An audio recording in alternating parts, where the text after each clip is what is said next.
All right, all right. Come on into a thriving Thursday. We are getting close to the end of the week, but what we didn't do is leave Natashah behind, baby. She came on with us Good today. morning. Good morning.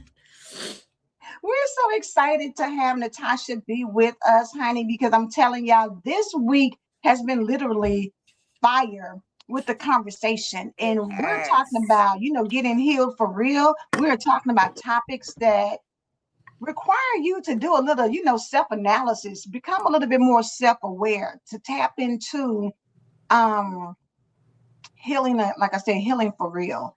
And I know that with all the goals that we talk about for the new year, because every new year somebody's got a goal. You always talk about resolutions, and we don't do resolutions around here. We do change. Not at all. Yeah, we don't do resolutions. But people, have vision boards and all these different things. But the reality is, it's cute to put on a board. It's cute to It have a is. conversation like that. But at the same time, faith without works is dead. So that means that in Mm, order to heal, you got to put in some work. You got to, ma'am. face some things that you may not want to face, or some things that you've buried your head in the sand for years. The little girl in you, the little boy in you that's still inside screaming, but what about me? What What about about me? me? See me, hear me.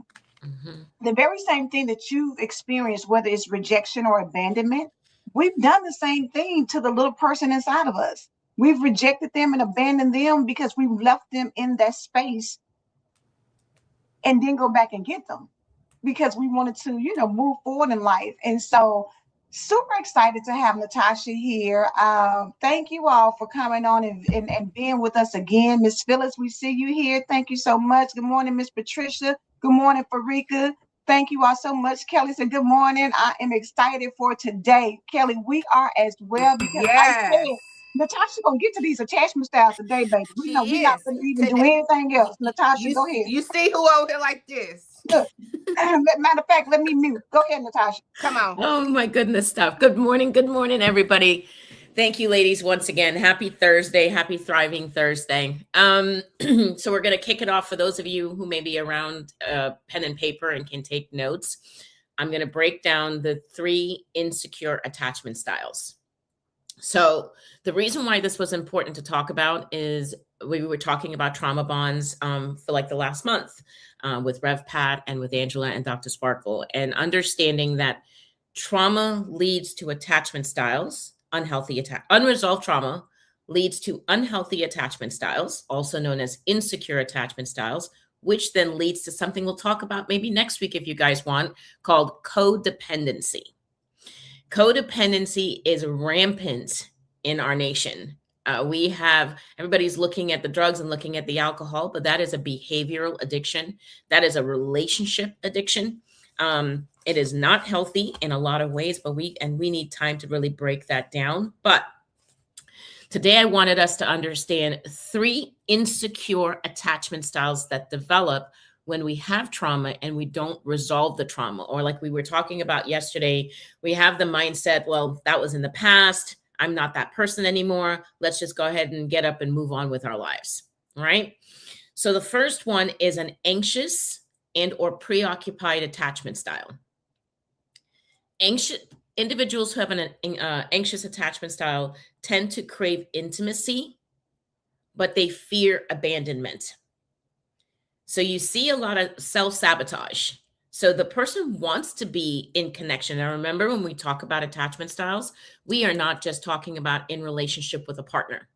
We're talking about intimacy in relationships, because that's what builds relationships and builds connection, is to be intimate. For anybody that's listening out there, intimacy does not mean it's not relative to sex. It's not about being sexual with each other. Intimacy is about bonding. It's about connection with one person to another, right? So these individuals that have an anxious attachment style, they tend to seem clingy or needy because they want to, again, they want love, they want attention, they want to feel like they're part of something. And so they are yearning and craving for that intimacy. That kind of came back to yesterday when I talked about how we find ourselves staying longer in places we don't belong. The intellectual mind tells you, like, we need to get out of this. This is not for us. But yet we can't seem to leave. And a lot of people get very judgy about individuals that are victims of domestic violence. I don't understand why they're putting up with that. I don't understand why they're leaving. Today's conversation is going to help you understand what keeps them in bondage. And it's not as easy as it looks. So again, if you haven't lived it, if you haven't walked in it, I'm going to encourage everybody out there that tends to pass judgment to remove your judgment. The other one is an avoidant dismissive attachment style. This is where we value our independence. So you see these individuals that are avoidant dismissive are highly independent. So I'm going to shatter a few souls this morning when I say, if you are proud about being Mr. or Mrs. Independent, that it does not work in a relationship with another person. Okay. Independent means that I am on an island by myself and I don't need anybody's help. I don't need your help. I'm not going to ask for help. Quite frankly, I can handle me, right? That actually stems from trauma. You actually came from an environment where you had to maybe be the most responsible one, or you had to be the one that took the lead in the relationships. So as a result of that, you carried that through into adulthood and you didn't ask for help because you feared disappointment. You feared rejection. You feared that they weren't going to show up for you. You fear where you weren't going to be safe, where things won't be taken care of. So you're like, don't worry about it. I got it. So that's your avoidant dismissive attachment style. The other one is disorganized attachment style. And this is where they desire closeness, but they fear the closeness due to confusing, or if you come from a very frightening, traumatic experience or from severe neglect. So you'll see a lot of this in individuals who have narcissistic traits, right? We talked about that. And I know you guys want to get into that at some point. Individuals, they truly want closeness at their core. They may not show that to you, but they are so fearful of all of their primal needs not being met, you rejecting them, being abandoned, being shut out, not being loved, not being cared for. And that fear is so intense. And that's where you see a lot of masking. That's where you see a lot of pretending. That is where you see a lot of control. Why the individual tries to attempt to control you. This is going to sound really odd. It's really not personal to you. They are fighting a demon within themselves. They're fighting their own fears from their own traumas in their own life still as an adult. And you're in that relationship with them. And I hate to break it to you, you now become target practice. But it's really not personal to you. I have learned that we get diagnosed with things and we start to put people in little containers and categories. And I'm not a fan of that. I do believe that, diagnoses are legit, but God didn't create us to be diagnosed and our identities attached to that diagnosis, right? Your diagnosis is something that helps you have an understanding of why something is happening to you mentally, emotionally, spiritually, physically, but it's not your identity. And yet people will say, well, I'm bipolar. No, you have the condition, right? And if that condition isn't treated, it can be problematic to you, your life, and your relationships. But don't define yourself because you have a mental health issue or because you're diagnosed with something. So I don't want to go too far into it, but those are just 3 insecure attachment styles. So I want everybody to think about that. If you can relate or identify with being in a trauma bond at some point in your life, you have to think of yourself and the person you're coming into relationship with. What is your attachment style and what are theirs? And then as a result of that, think of the kind of relationship you've built together and think about how those attachment styles, if we now had children and brought children, the new generation, into the mix, what did we teach them on both a verbal and nonverbal level? Angela? I know that That's good. That's good. Listen, I'm telling you that all of these, everything that you said this morning, I'm sure somebody can either see themselves or know that you're in an intimate relationship with someone who's displaying these same traits. Mm-hmm. And now it helps because we go through life a lot of times thinking that it's just us and thinking about, the things that have happened to us and looking at it from a lens of what we've experienced to the Mhm. degree that we can't see other people and realize and recognize that they're operating out of the same lens from Mm-hmm. Correct. their perspective. So Correct. when we become judgmental, it's like you have no idea what somebody else is. You know what they say, heavy is the crown, or Mhm. is your neck strong enough to handle the crown she's wearing, or imposter syndrome, or people pleasing, or all the things that people do. A lot of times it's out of survival.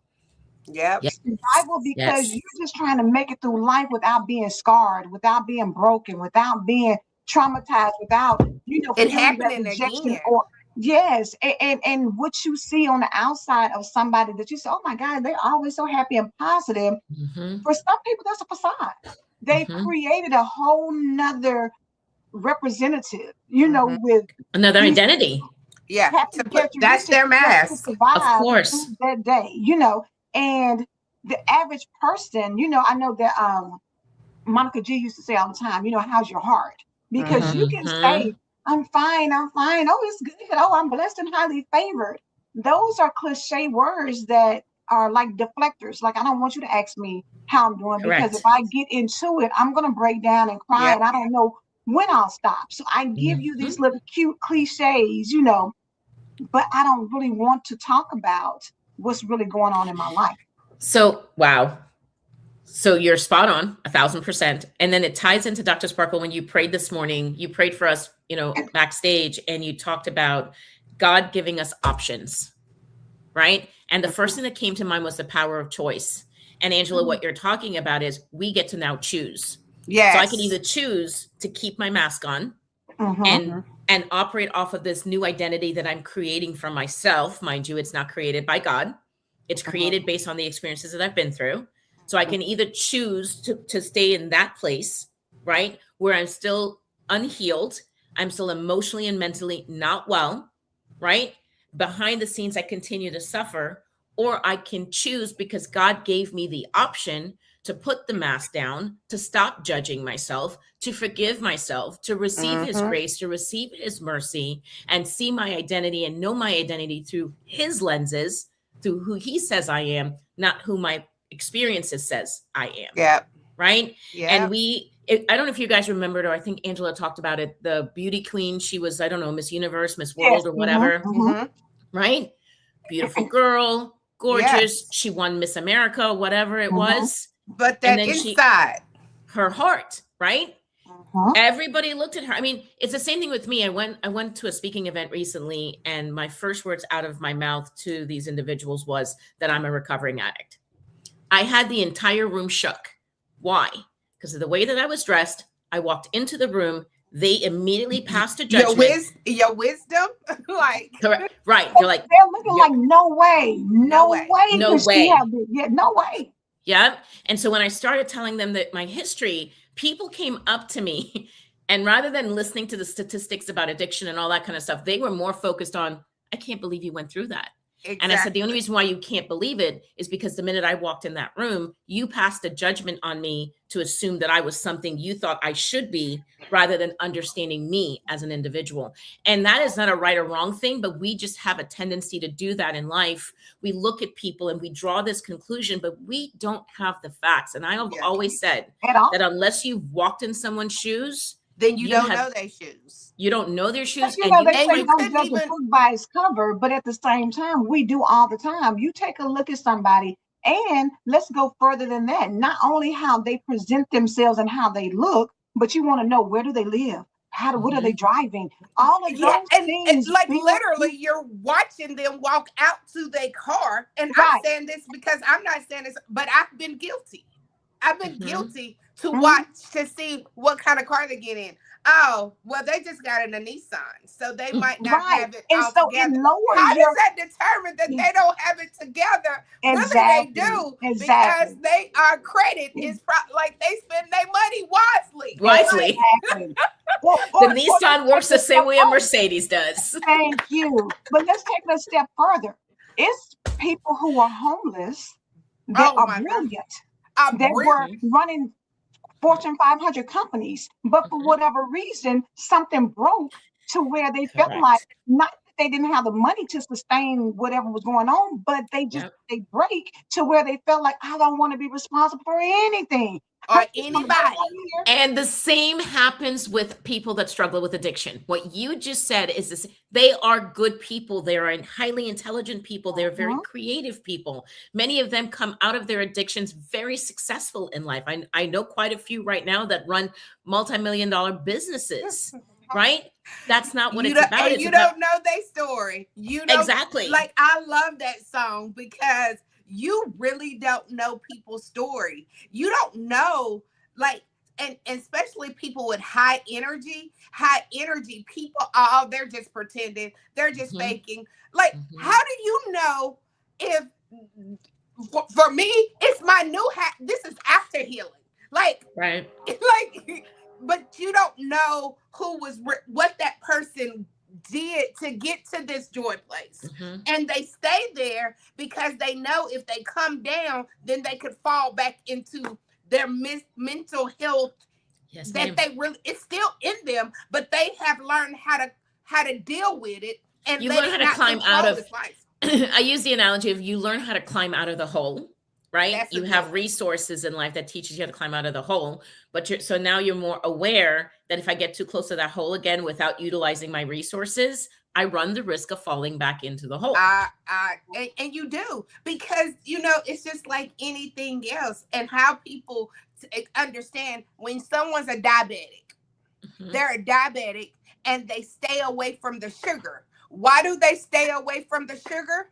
So that it won't put them in a attack. Like, they don't Mhm. want to have an attack. They don't want to be sick. They don't want they don't want these things. Yep. So it's same with mental health. I stay away from that category because I know it's not good for my health, my mental health. So I take the medication that I need. So that means I have spoken with somebody and they have told me how to cope, what to take.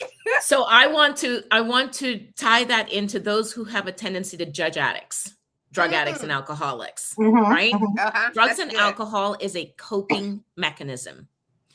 Underneath the using of drugs and alcohol is a significant mental health issue, Mm, right? And not necessarily an acute diagnosis of schizophrenia and bipolar. Not every addict that's out there, including myself, like, I'm not bipolar and I'm not schizophrenic, right? But I Mhm, do battle with depression, and have battled with anxiety. That is mhm. on the mental health spectrum, right?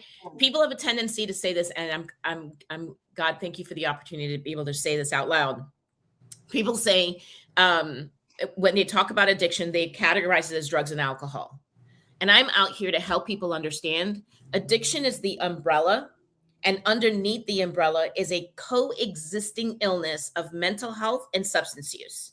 That mm, means people who have primary mental health issues, the bipolar, the schizophrenia, the generalized anxiety disorder, et cetera, major depressive disorder, that is a primary mental health issue. But underneath that, there is a mild use of substances, whether it's illicit or not, mhm, or they stop taking their prescription medications, because many of us like to play doctors mhm. and decide, well, I'm not going to Or take that God. medication, or Mhm. God, right? Or take it when they want to, or some take it in conjunction with, well, I'm just going to go ahead and have that drink, or I'm just going to smoke that blunt while I'm taking this antipsychotic or this antidepressant medication. That is a use, misuse, and or abuse of a mind and mood altering substance. Mm, Although prescribed by doctors and it's not illicit, you're still misusing and or abusing a mind and mood altering substance. Now, on the flip side of that, individuals who battle with illicit drugs and have chronic use of mind and mood altering substances, when they go to treatment and they remove themselves, they start abstaining from drugs and alcohol, the problem isn't solved. They haven't arrived. Now mm. they have the mental health piece that they need to Right. address, that they've been Yes. running from, that they've been Yes. masking from, because they didn't have either healthy coping skills, or they didn't know how to use those coping skills. Or, like Angela said, for people who are unhoused, you don't know what they've been through. Yes. 99.9, 100% has unresolved trauma, unresolved grief and loss, right? Yeah. There are things that have happened in their lives that they have had a difficult time coming out from under. And when you Uh-huh. don't have healthy coping skills, and when you don't know what you don't know, you're going to reach for whatever is within your reach, right? You're going to surround yourself with like-minded people and find yourself doing things you have no business doing, Yeah. right? Now let's That say is this, Natasha, because from a lot of people, you think, oh, girl, I'm not doing drugs. Oh, girl, I don't have a Thank problem with you. Come on. alcohol. However, what you do is you go out, you go sit at a bar, you get a little, you might be sipping on a drink or water or Mhm. something simple, but you go there because you're looking for sex, because Mhm. you have become Come on now. addicted to utilizing sex to help you. Because what's that movie that Cope Halle with. Berry had? Make me feel good. Yes. Mhm. You want to feel good. So for people who want to escape can be in the form of alcohol, it can be in the form of drugs, or it It, can be in the form of it's sex another addict. because Or you're food. using or Yes. food. When you run out and say, "Oh, girl, I can't deal with this. Let me go give me a pint of ice cream and just eat it all up." Yes. That's gluttony, but at the same time, you use it like Tina said. Yes, Substitute. you're substituting something because you're not dealing with the Correct. true root cause. That's just like when when you have a toothache, you're gonna go and get some Orajel, or you're gonna go get You're some gonna get something. Tylenol or something to match. Listen, I'm not going to go to the doctor. I'm not going to go to the doctor. They're this, they're that. They cost too much money. I'm not spending that money. Let me go get my own concoction. Or let me Mhm. go. Someone said early in the chat, she says, taking medication that prescribed just to get high or to numb Yes, or yes. escape. Tina Mhm. talks about substituting. Let's talk about the person, and I speak from experience, where when I first had anxiety, I go use somebody else's medications. Here, just give me one of those.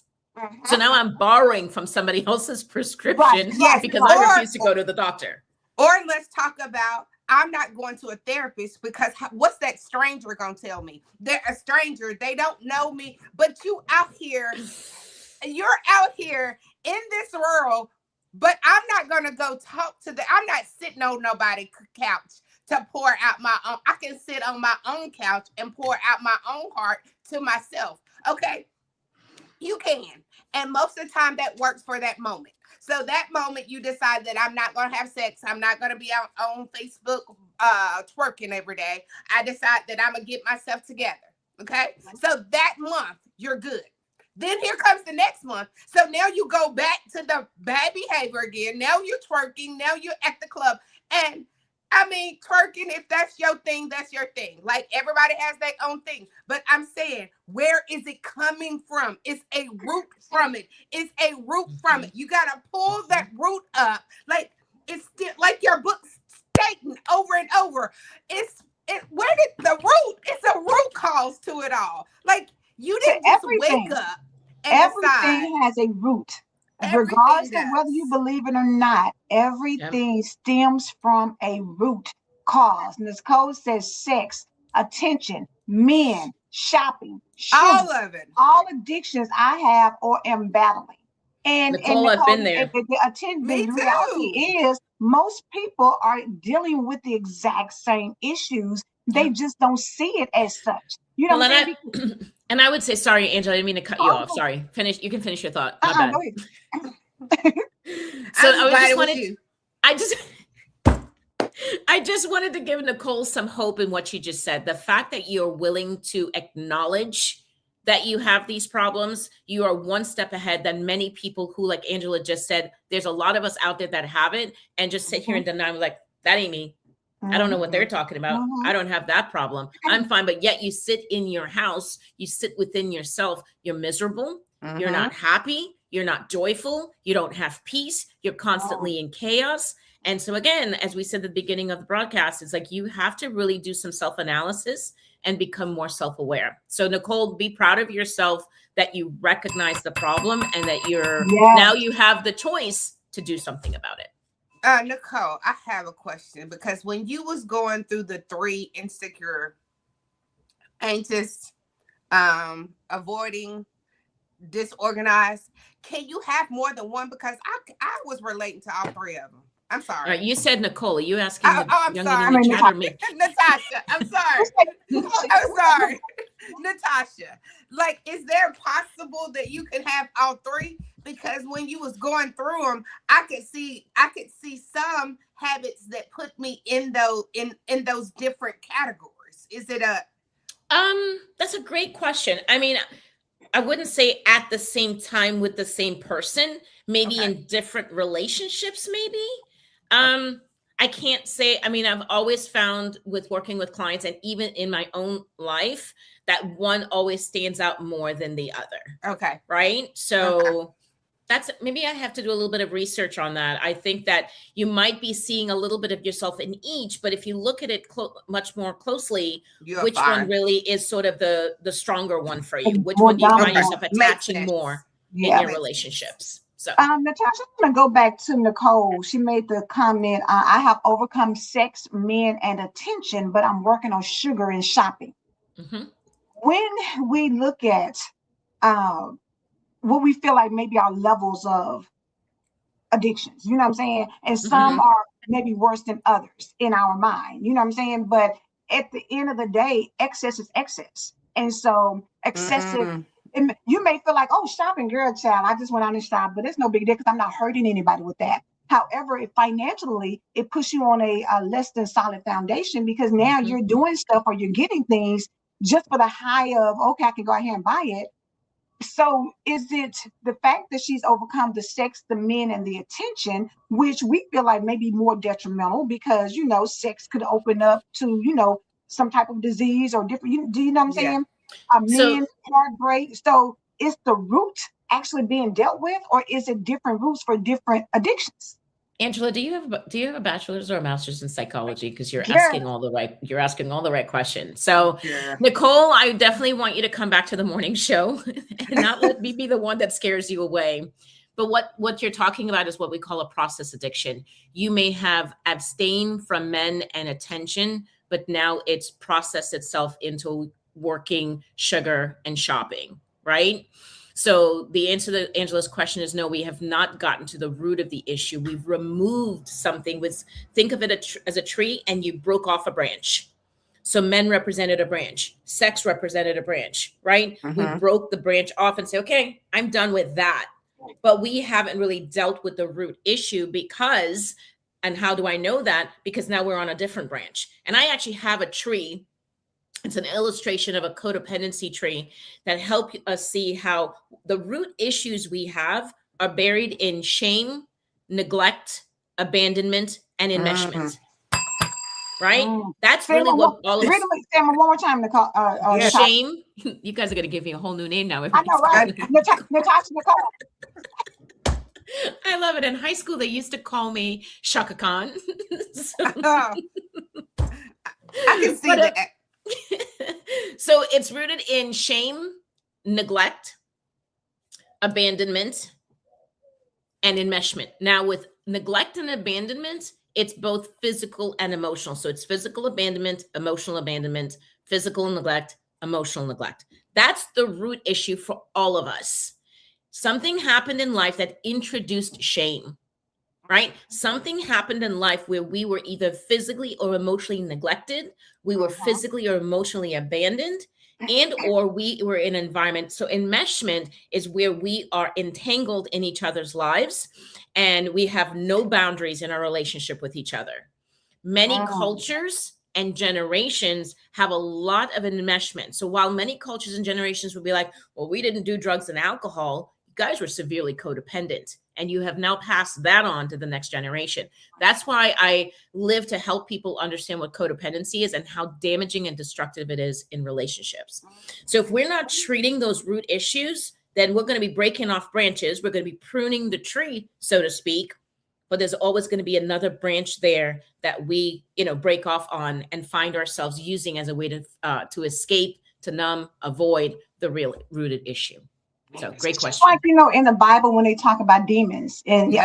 you talk about something that spirits jump from one person to the other. You know how they say you Mm-hmm. got to make sure Mhm. you're good because you can be in an environment and somebody's dealing with a demon and it'll jump out of them and jump into you. But that just means, that you've got to work on becoming strong in areas where you can't allow yourself to be maybe if you're, if you're a recovering drug addict, you don't need to be in a party where everybody's doing coke and whatever else, because that's a temptation and a trigger. But I want to go to Absolutely. these comments are fire. Hold They on. are. Kelly said, I had a man addiction, but I just wanted to use them. My mom had taught me that was what you did. Take what you could get and move on. That's one. Farika said, And how many people was brought when up it like comes that? to the styles, what are the overcoming steps? Are they different for each attachment style? Tina said, I've overcome boosting, and anyone who knows that's a challenge in itself. I must shop online at times because certain stores are triggers, but whatever it takes to overcome is whatever it takes. And then Kelly said, I now have seasonal addictions.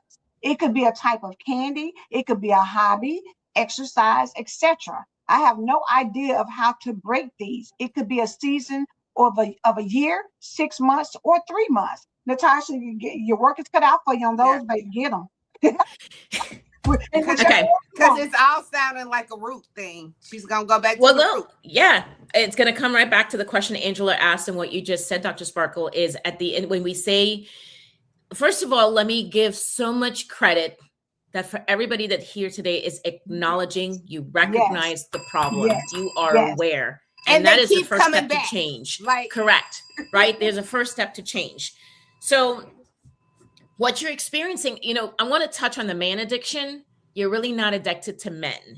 You are addicted to wanting love. Right? Mom was hurt, and mom believed I got to take what I can get because she was hurt, and her hurt was bleeding into your life. So you are now carrying generational trauma. You're not even carrying your hurt. You're not even really hurt, but you're hurt because your mama's hurt. You ain't made it to yours yet. Exactly. The epiphany of that, sit with that for a minute, Natasha, the epiphany of that, where we think, like you said, like she said, I had an addiction to men, and understanding it's not really men. You were just addicted to love. Or for some people, you're addicted to attention. So you wonder why you go around here and you always have to be seen. You always have to be heard. You always want to be front and center stage. You always want to be the showstopper. But that stems from you didn't get attention when you were younger. So you were neglected. So that root issue we talked about, they were neglected. They were emotionally neglected. So that's the root one issue. That told, girl, get somewhere sit down because we don't want to hear that. Girl, be still, because girl, be quiet. I'm tired. I don't feel like hearing that now. And what happened was men started giving that to her because they said, ooh, I like your butt. I like, men started saying that. And that they start sexualizing you. That attached to that. And he was like, ooh, yes. Okay, so now, because it's like a high. Now I'm getting that high. Like, let's talk about it. It's a high. It puts you on a high for a moment. It gives you. Don't start popping because you're. So, what is it, Natasha? The dopamine. Yeah, the dopamine levels, right? You get dopamine spike. So this is what drives addiction, right? Is the low dopamine in the brain. So we are doing things, everything that you guys are talking about and the audience is bringing up, you're getting a dopamine hit every time you do it. When somebody compliments you and say, oh, girl, you're fine, or you this, you that, you look great, you get a dopamine hit. For codependence, when we're out there helping people and I can go help fix your problem or solve your problem, that gives me a dopamine hit. Well, that dopamine hit ignites the pleasure center of the brain. I then feel good, just like a drug. So what do you think I'm going to do tomorrow? I'm going to go get it again. Let me get high again. Let me get high. Exactly. And that can be and when anything. You're not giving it to me, Angela, and when you don't give it to me, I'm going to move to another. I'm going to go find somewhere else.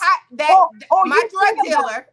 Exactly. Or you think about people who like to cook and somebody says, oh my God, those brownie bars you brought were so good. Guess what you want to do? Now I want to go to the kitchen, cook up everything. And cook everything. Yes. You think the brownie bars were good? Angela, what about when they tell you, like, oh, your food was a little salty? You take that personal. So now you like, oh my gosh, my food is not great anymore because that one person had something to say about your food. Now you like, maybe I should just stop cooking. Maybe it's not what.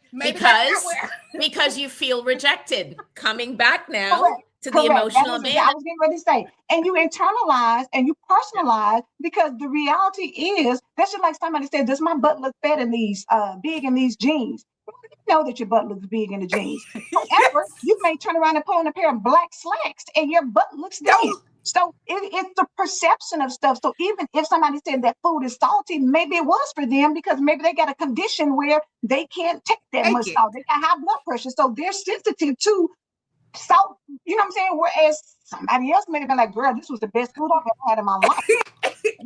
But you can't internalize every Oh single my feeling gosh, that is that is going so on. good. And then So too, it's also person sensitive because Yes. somebody said that your stuff is salty and you don't really care nothing about them. You could care less what they tell you. But for yeah, somebody that you hold in esteem or that you love or that your spouse or your children say, man, mama, you didn't do nothing with this meal right here. I hate it. Now you're feeling in your feelings because now you're like the people that you love, you want them to always see you in a Validate. and validate you and there's give the you word. Ding, ding, ding, Validate. ding, ding, ding, there ding, you ding. go. Validate. There you go. Validate. Okay. So there's a really great book out there, called The Four Agreements by Yes, Don yes, Miguel Ruiz. yes. And so what Angela's talking about, he says on page 13, I had to find it. He said 95%, get this, 95% of what you believe to be true Is is it a lie 95%? because it's based on somebody else's belief, somebody else's experience, Yeah. and not your own. So that is why we find ourselves taking things personally. And his very first agreement is don't take things personally. Why do I take it personally? Because you just said it. I want to be validated. I want to be seen. I want to be acknowledged, right? My limiting beliefs, you guys have heard me do a show on limiting beliefs before. Limiting beliefs come from experiences I had had. If I didn't have that negative experience, I would not have had that limiting belief. And then that wouldn't have changed the trajectory of my life. Yeah. Right now, I don't And regret that anything was that's happened in my life, but situation with her mom. She had a something that happened that caused her to believe that men ain't men, shit, so Yep. use it for what you can From get. her experience, from her mama's experience. Experiences, exactly. So that she had a limiting belief that the only thing a man can do for me is pay these bills or do this, that, and the other, or give me money or whatever. That was a limiting belief because there's men out there correct, who can love you and cherish you and honor correct. you and Yep. respect you. They exist. But in her Mhm. experience, they didn't. So she felt like the best thing for me to do was pass this on to my daughter so that she doesn't have the experience that I had. Because she wants to protect her, Yes, which is a yes. primal need, but that is not how you protect your children. You don't have them living in fear and going out there and hurting other people. Right, right. You know what I mean? And potentially But putting oh them my in God, danger. I'm just making sure my kids don't have to deal with it. I'm just But covering. that's potentially putting them in danger because the Correct. reality is Correct. maybe the men in your life just gave you money and did for you. But what if you ran across somebody who was triggered by that and became abusive as a result? Because you're not going to use me. Yep. You never know because we're dealing with people who have alternate things. But let me get Natasha Nicole. for you for Nicole. On point, Natasha Nicole. I was molested, raped, abused throughout life by different men as if there was a target on my back. Now I thought I was healed from it all, but there was a time in life I was closest to God and my healthiest and still addicted to the gym and bettering myself. Then I was feeling sexy, fell into the manhole again. So tell us, ladies, how do we get free? How do we heal? Ooh, that's cool. Who wants to go first? I mean, I'd love to, I'm but if giving you're that all to the therapist. Here you go. okay. Let me get on mute. No, it's not even a therapist answer. You said that you were at your healthiest. I want to make sure I get this correctly. First of all, let me say I'm very sorry to hear what you've been through, because that is not easy to have to walk through that and come out the other side and be able to be brave enough and have courage enough to be able to announce that here in public, right? So that is a big deal, first and foremost. So just thank you for trusting us and allowing us to be here to be able to help you with that. So and sending hugs. We're embracing you as we speak. Yes. The embracing of you. because this is a safe place. And it is, she's using this as her safe place to speak on this. Very true. She said, I was closest to God and at my healthiest. Pause right there. You have to really analyze, how healthy were you? Did you know God? Did you truly believe in God? Here's why I'm asking the question. I can know something, but if I don't truly believe it to be true, then that's going to show up in the way that I walk out in the world, right? I always say what I believe to be true manifest in my footsteps. And this kind of comes back to, like, I can go to God and I can surrender some things to God, but if my worth and my value is still tied to the things that hurt me or to the things that are external of me, then I'm not able to heal the way that I need to heal. The reason why you found yourself back in that manhole, because although you knew God, your worth and value wasn't tied to God. You didn't understand or learn that your identity is in Him, not in those things. So you started going to the gym, again, getting that dopamine, getting that adrenaline hit, started feeling good, started feeling better about yourself, which is not a bad thing, but people can get addicted to that. We grow dependent upon that because of the way that it makes us feel, right? So now you're taking care of the exterior. You're looking good, you're feeling good, which is good, but still there's that root issue now where there is, what's coming to mind is there's shame around all the things that has happened to you, which diminishes your worth and your value. So although you look good on the outside and although you feel good, and yes, you have broken free because those traumatic experiences aren't happening anymore. And that's amazing. And that's wonderful. There is still shame at the roots that we need to be able to go before God. We need to also ask for forgiveness. And that's probably going to be another conversation for another day, because you're going to probably say to me, well, I'm the one that was the victim. Why do I need to forgive myself? Because the little girl in you, Dr. Sparkle's got it, that little girl inside of you, she still believes that somehow it was her fault, or she was responsible, or there's something wrong with her, why she went through what she went through. So we have to release the younger version of selves from that pain so that we can truly move forward and really believe that our worth and value comes from our identity in the God that we believe in, and not in the things that we have been through.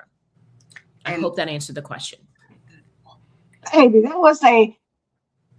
That was all God. That was the Holy Spirit. Now, I love, like, even though God sent us to school to get education and get wisdom, right?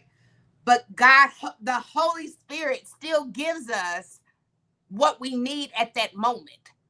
So you gave her all Holy Spirit. Like, she couldn't go to a book and be like, okay, unless she go to the Bible, and the Bible's going to say that. So I understand, though, because we all have been in different places with God. Correct. We have, I believe you, God. And to me, it was just a saying thing. It was a popular, like the song says it, and that adaptation. Okay. And not that I'm not saying that you never believed God, but at some point you keep, and I know it's because He gives us capacities. I'm going to challenge that, Dr. Sparkle. I'm going to say we don't believe in God when our actions don't follow suit.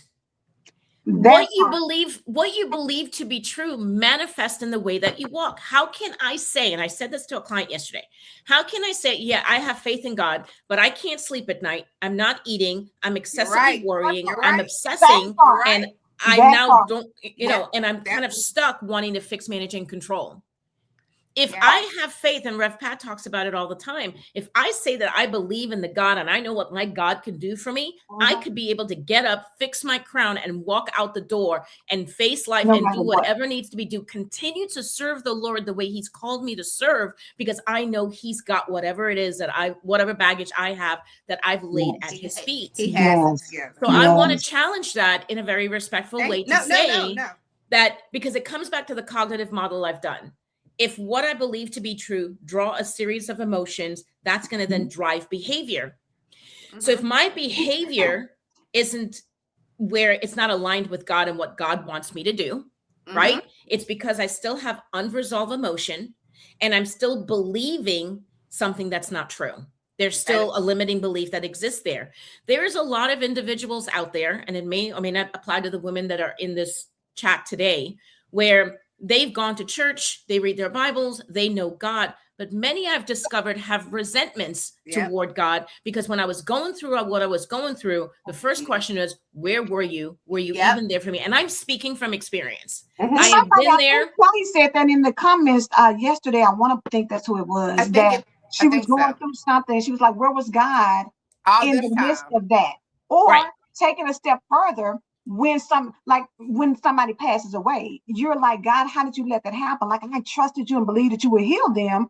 How did you let that happen? So here's the key. So here's the key word you just absolutely, because you just said, I trusted you.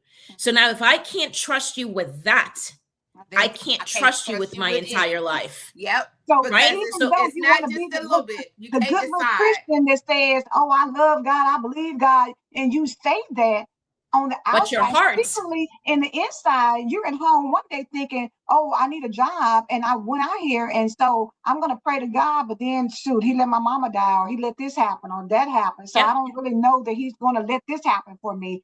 And so you have a duality in your life of, I love God, but I don't know if I love God, but not I love God and I love God, but.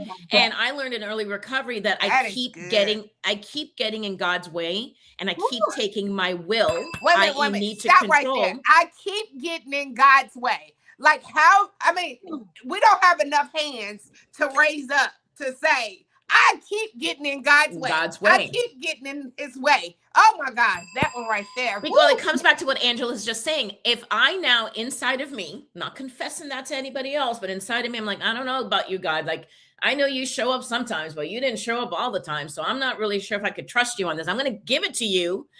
But when God doesn't answer right away, when God doesn't show up the way we expect Him to show up, right? When He doesn't deliver on the things that we think He should be delivering on because we want it and we want what we want when we want it kind of attitude, right? We now like, you know what? I'm going to go ahead and fix, manage, control, rescue, problem solve, and or enable because you're taking too long, right? And I'm speaking from experience. Run to the rescue of everything. Oh, something happened. Let me run to the rescue because you don't trust God to work out the situation. Yes. So you run to make it happen. Oh my gosh. When I say this needs God to be on situations where He's not even wanting that to happen. What if it wasn't your job to run and make sure that your child X, Y, and Z, maybe they needed that lesson in that moment to make them a better individual in life. Yes. But because you running around making sure Sally and Johnny don't get this X, Y, and Z, now you have stunted them in a way to where when they get older, a situation is going to occur and they will not know how to handle it, and you won't always be around. The thing about it is when we say, like Jesus said, not my will, because God, I don't want to check out of here. I don't want to deal with them beating me and doing all these things, but not my will, your will be done. But your will be done. But we got to be okay with the outcome. Because we say that, it sounds good. But when it comes down to when I say, God, not my will, but your will be done, and my mama dies, I some type of way, Lord. And I don't want you to come and tell me, well, everybody died, or it was for the best, or, it was, you know what I'm saying? But that was my mama. So you're going to try to tell me that was the best for me? But that's a process that we have to deal with. Like, you think about, like Cynthia was talking about, about her marriage. Well, why my marriage? Why my marriage? I believe that. Why would my marriage have to be the one to end? Or why would, this happen and that happen? There's so many things that happen to us in life that we have a trouble reconciling to a good father. Yeah, that God is good. Why did that happen? Why did this person die this? Come on, Natashah. Let me say this. You guys are on fire. You guys don't need me. You're doing great on your own. So no, we need you. No, we need you. We need you. The reconciliation with God is the very first thing that I had to do in my early journey of sobriety. It is also the very first thing that I have clients do in the program, because if you can't reconcile with Him, you're not going to overcome the obstacles. Whatever it is that you're battling in life, you're not going to be able to overcome it. So you have to reconcile with Him first. As a result of reconciling with God, that is what makes me transparent with my story. I have no shame. I have no guilt. I'm not angry. I'm not hateful. I'm not resentful. It happened for purpose. Yep. All of the things that I have been through in my life, from physical abuse to sexual assault to verbal and psychological abuse, being abandoned, being rejected, having lost custody of my children, losing my house, losing money, you name it, it happened.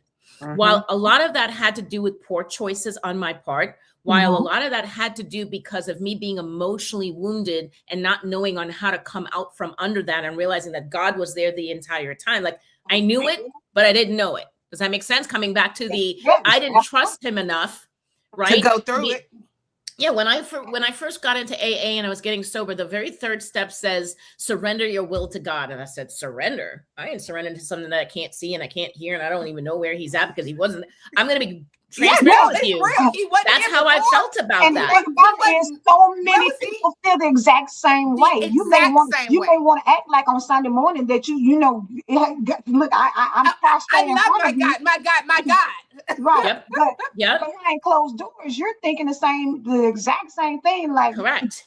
And so when start looking at other people, look what I know what she did, but you keep on blessing her while I'm sitting here still. So the resentments are building. The resentments are building to what other people, and it's to other people, and it's also to God. Yeah. So you have to reconcile with him first, because when you reconcile, that is when he's going to show you your worth, your value, who he created you to be, and no matter what that you have been through, God is going to be there to bring you out the other side, because your story, your testimony, like our friend here, Nicole, what you shared today encouraged somebody else to not be ashamed of what they've been through. So you had to go through what you went through to be here today, to tell a portion of that story, to be able to pay it forward to another human being. So at the end of the day, all of that bad stuff was not in vain. But the question lies, which Angela said, are we willing to sit back and wait and let God do what God knows to do? That's the ultimate question. It's that out. Go ahead, Parker. It's that wait, though. That wait, because in their mind, the wait is their time clock. Like, they still have on their clock. Okay, it's been 3 months now. What's going on, God? Like, you told me to wait on you, and you're so busy of still talking about, but when is it going to happen? When is it going to happen? That you have skipped all the assignments that he had for you in this wait, because you're still focusing on when is it going to happen. He said it can't, because everything I've been trying to get to you, you're still talking about, but come on, God. Come on, God. When is it coming? When is it coming? I still trying to prepare you. The reality is, what if it never comes? Are you okay with that? I still love you, God. And that's the thing, because let me say this. Yeah. We talk about the Job. Everybody always wants to talk about Job and having the patience of Job and all the things that Job went through. The reality is, when Job was going through what he went through, the devil said, what about Job? And I mean, he came and God said, have you considered my servant Job? God said, do whatever you want to do, just don't touch him. Yes. He had faith. So if you trust and believe God, you have to understand that Job was attacked, baby. He lost his family, children, all that. Everything. God restored. But see, the thing about it that we forget to say, that if you lose your child now, that doesn't have anything to do with me having another child later on. Maybe I'm going to have joy, but what about the one I lost? What about the family I lost? What about the finance? Like you said, Natashah, I lost custody of my children. I lost my home. I lost my car. I lost this. I lost that. But 10 years later, I got all of that. I got all of that back 10 years later in full abundance. And it came off the heels of me surrendering my will in those 10 years and serving him and being more obedient to him over the course of those 10 years. My kids finally grew up, and and I understand people lose their children. There's so many people out there that can't have children, but there's so many other children out there that need a home, that need a family. Yes. We have to get out of the mindset of how we want it done, and realize that God has a greater plan for us. Nicole said, I struggle to reconcile when I hear or see a child being abused. Why, God? I don't understand it. I really wish we had more time, because the reality is, when we know the power of God and we know what God can do, think of what God did in all of us that are here right now listening to the show, and what you've been through. Look how God is using you and using what you've been through to help another person. We don't like Exactly. the abuse that's happening in the world. Yep. There is a fleshly person on the ground here on earth that's hurting that child, right? And you may say, well, God's allowing it to happen. God also has a plan for that child, and God will use that child, even in loss. And this is a very sensitive Mm. subject. Even in loss, when we lose people, whether we're ready for it or not ready for it, Mhm. it can be used for greater purpose. I know a woman right now who lost a daughter many years ago due to addiction. That woman is out there on a crusade, educating people, using her daughter as a light to help other people get educated and aware about addiction. So God is although it's a still gonna come loss, through. And he's she still God may is coming never still through. have like, done that had the situation not happened. And the reality right. is, it's going to be things in your life that are going to happen that you will not like, because that's just because we're human. We are Mhm. we are conditioned to getting that opportunity to have some things and enjoying it and never wanting it to end. If the world were to say, we're going to stop producing whatever your favorite thing is, you're going to be disappointed. But guess what you're going to do? Move Find on. another. You're going to still continue on with your life.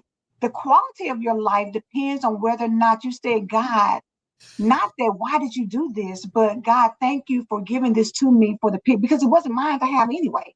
You Yep. loaned it to me Yep. because I'm only here for a specific period of time on earth. And once you can get that in your system, I'm not saying it's good. I told you my mama's birthday was yesterday. My mama passed away in 2000. This is 2026. And I still can cry and say, I wish I can call my mama. I wish I can see my mama. I want to talk to my mama. But God saw otherwise. And I can say, see people all the time who don't even like their mothers. Why did you take mine when they don't even want theirs? Mm-hmm. But at the end of the day, what he has developed in me as a lack of not having my mom, where he's brought me to, has enabled me to be able to share some things or pour out my heart or help somebody else recognize that, Amen. okay, maybe I can have the Amen. strength to do it too.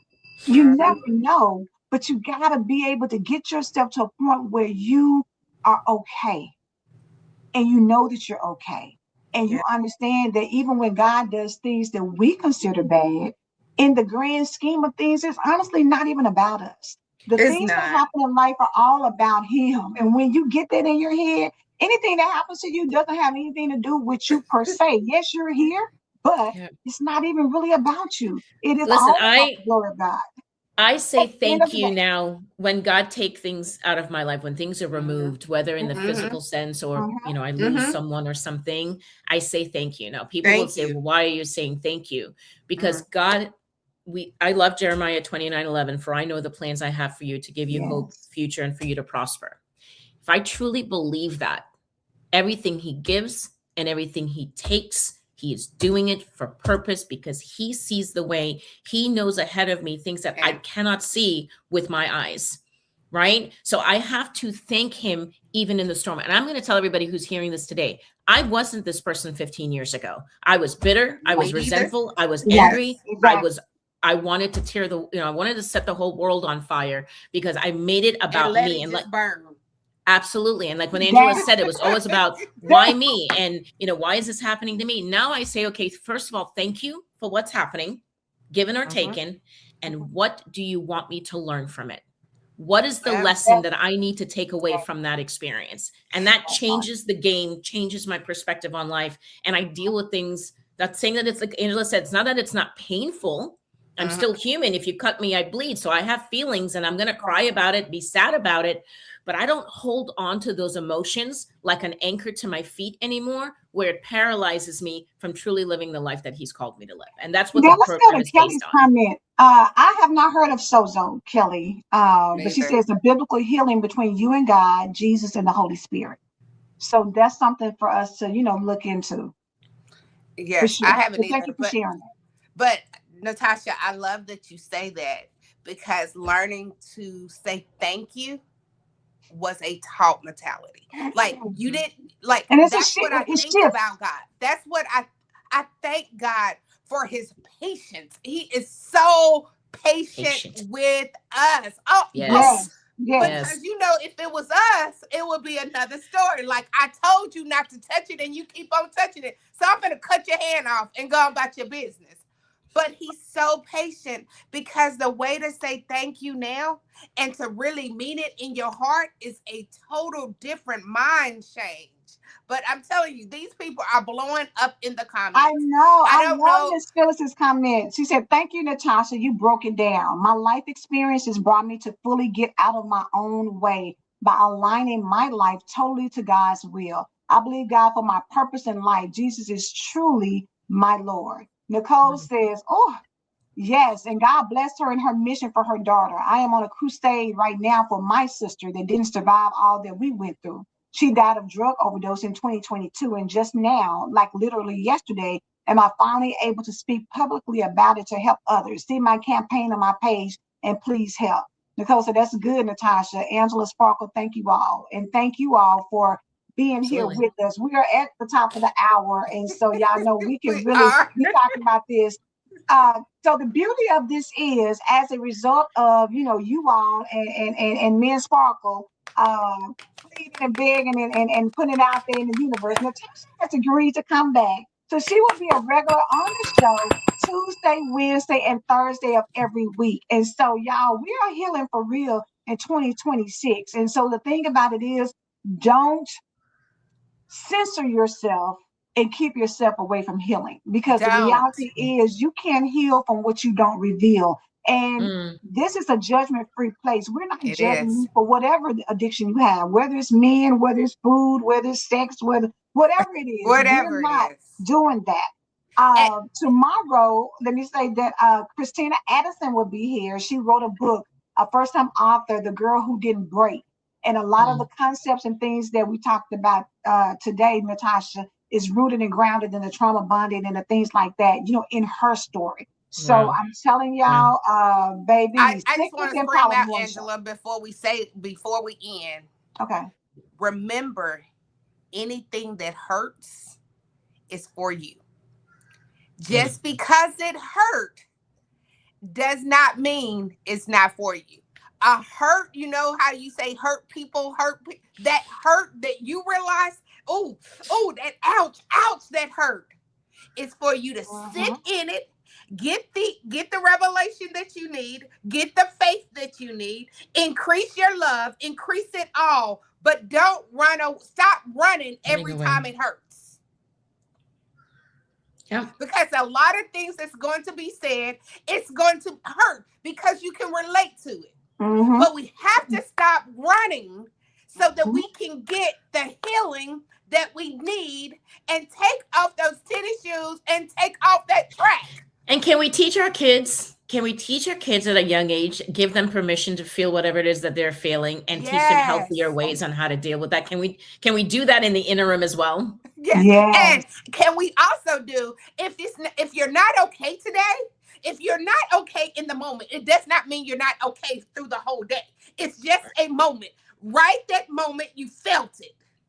And Right. it's still gonna be okay. But stop masking that it hurts. Like, tell God it hurts. That hurt. Yeah. Okay, it's so much to it. But we want you to keep on coming because God is sending Natasha to us for a reason. And Absolutely. and we As cannot I tell take you, this for granted. Natasha, for such a time as this, just like Esther, there's Yes, a ma'am. time where the world needs to be healed because some things that will be coming down the pipeline requires you to be healed in order to withstand it.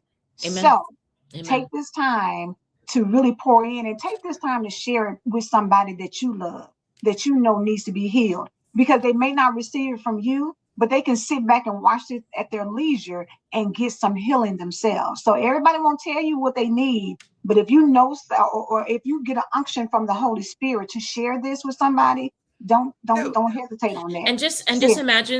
imagine as we all heal together as a collective, how we get to pay that forward to people, and we just keep doing that over and over. It just makes the world a better place. at high action because they're Mm. watching. People are watching. We love They you too.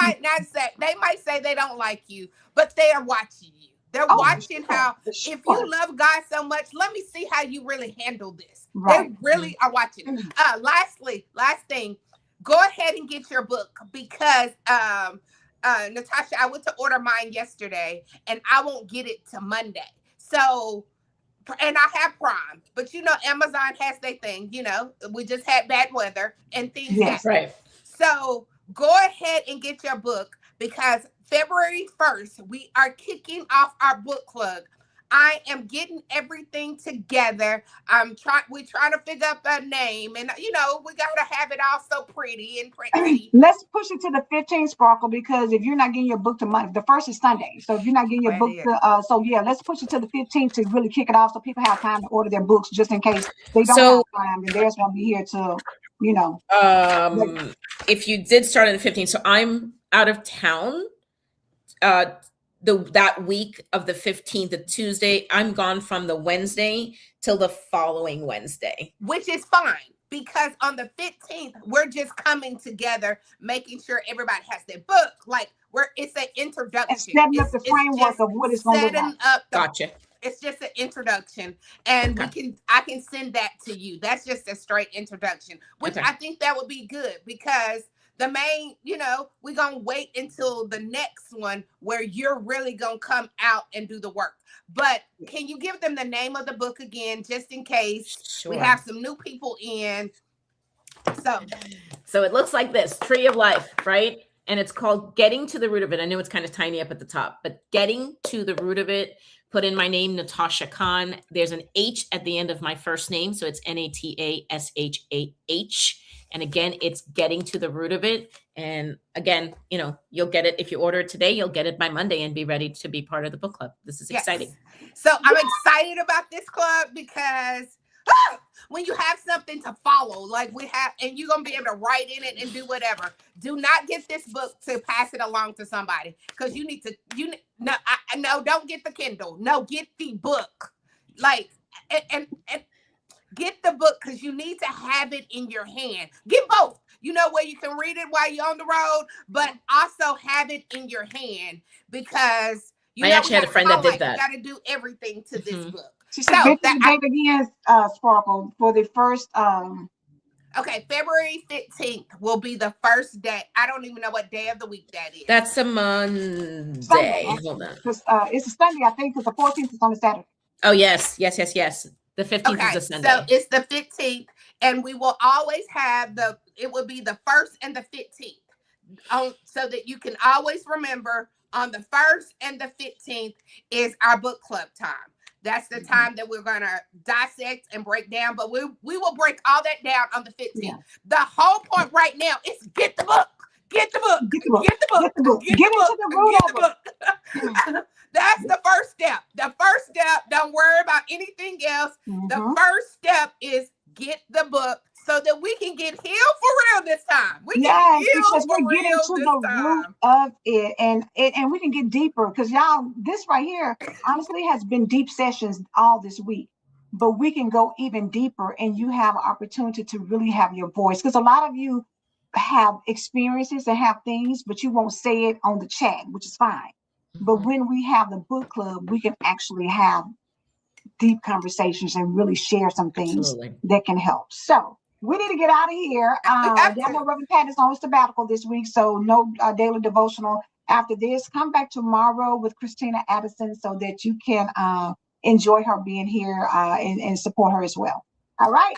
I believe God. Do you believe God? We believe God. We believe God. We love you. Have a blessed day. Bye, everyone.